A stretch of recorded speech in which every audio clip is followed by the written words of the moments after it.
And thanks for joining us tonight. The Madison Teachers Union is calling on One City schools to return nearly $500,000 to the Madison School District. This after the charter school announced last week it was shutting down its 9th and 10th grade classes because of staffing shortages.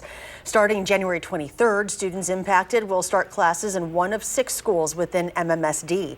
Arman Rahman breaks it all down for us. Eric and Charlotte, school funding is determined by enrollment numbers. That's counted on the 3rd Friday of every September and then the 2nd Friday of every January. The 51 students who suddenly have to transfer back into MMSD are at One City schools until the 20th. If they don't enroll before Friday, MTI says that per pupil funding wouldn't go to the district.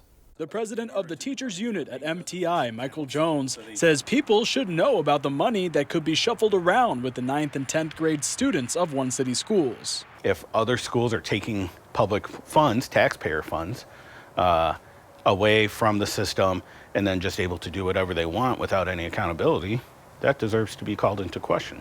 Wisconsin schools get per pupil payments from the state. Jones doesn't like when independent charter schools get the per pupil payment for students in a district that opt to go there instead. This is more of a symptom rather than the disease itself. Last year's per pupil payment was roughly $9,200. For 51 students, that comes to about $500,000. Jones believes there's no accountability. You don't have to, they do not have to account to the public where that money goes.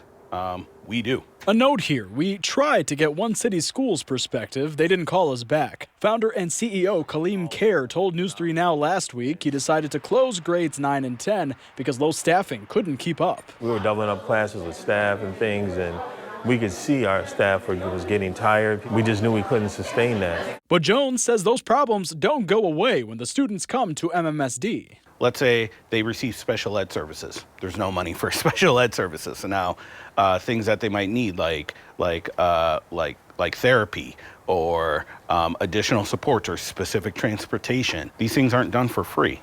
They require money. They require investments and supports. He says it's a broken education funding system and fears in the end, the kids are the ones who hurt the most.